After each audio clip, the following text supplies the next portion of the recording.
when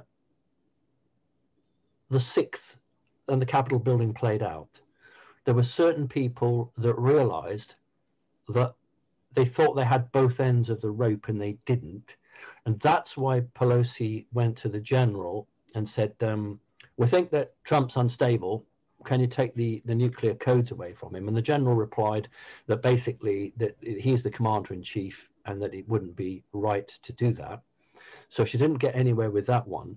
But here's the point I wanted just to tell you, Nicholas. I mean, Charlie will know this, but China is becoming really concerned that the game isn't going their way.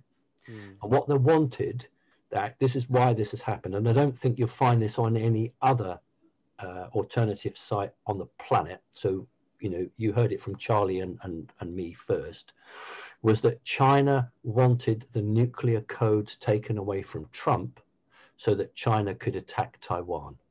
Because the deal is that Biden has given Taiwan, it's not his right to do that, but he's given Taiwan to China. And as long as Trump has the nuclear codes and the ultimate weapon, China won't do it. So there's a deal here to allow China to militarily invade Taiwan with no comeback from the US. And there's another deal that's been agreed, which is to allow Iran to make the nuclear weapon. And the problem for Biden is that Israel has said, if you do that, we will declare war on Iran. So this is the game that's being balanced at the moment. And it's why the United States military will never let Biden be POTUS. They can't, because it actually is the Third World War. That's why it can't allow it to happen. Over to you, Charlie. No, I'm glad you said that, because that's one of the things I've been told not to talk about was Taiwan. Oh, I was told I could.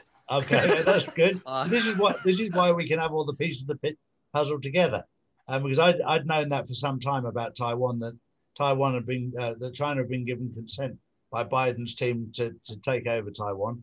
I've also heard that about a number of other countries that Iran wanted to take control of, and they had Biden completely wrapped around their finger, and this is absolutely bang on right. And this, look, the war is already won.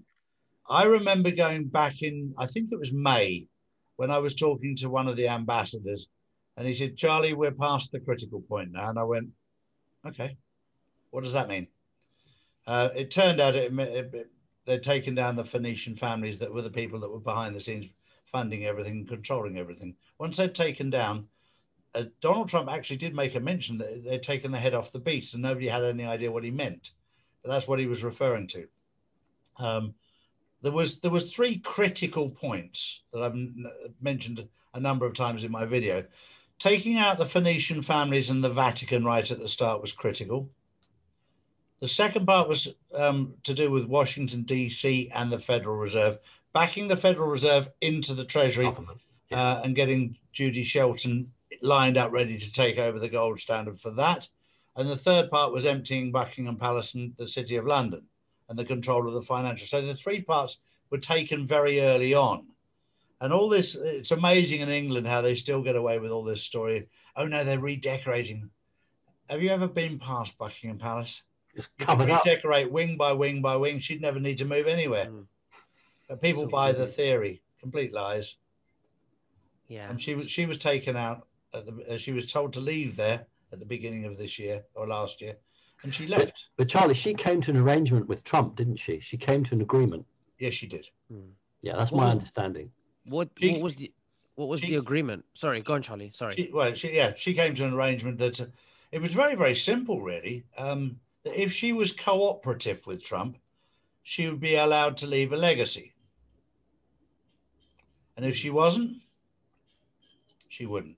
Yeah, because what Charlie, that's exact. Charlie's always bang on here, is that the royal family in Britain are very, very keen about their history. Correct. How is the family viewed? How is it understood? And if things are done the right way, then the public will always have this rose-tinted glasses view. And I think that's what you're saying, Charlie, isn't it? It's very much what I'm saying, but also you have to remember that Trump's human. and his mummy adored the Queen. Yes. So he went in there himself with a positive agenda to try and allow them to leave the correct legacy. But he needed cooperation, and he got cooperation. The first time in history. I'll leave it at that from that point. Sorry? And then the first time in history, a United States president walked in front of Her Majesty the Queen. Correct. Yeah. Correct.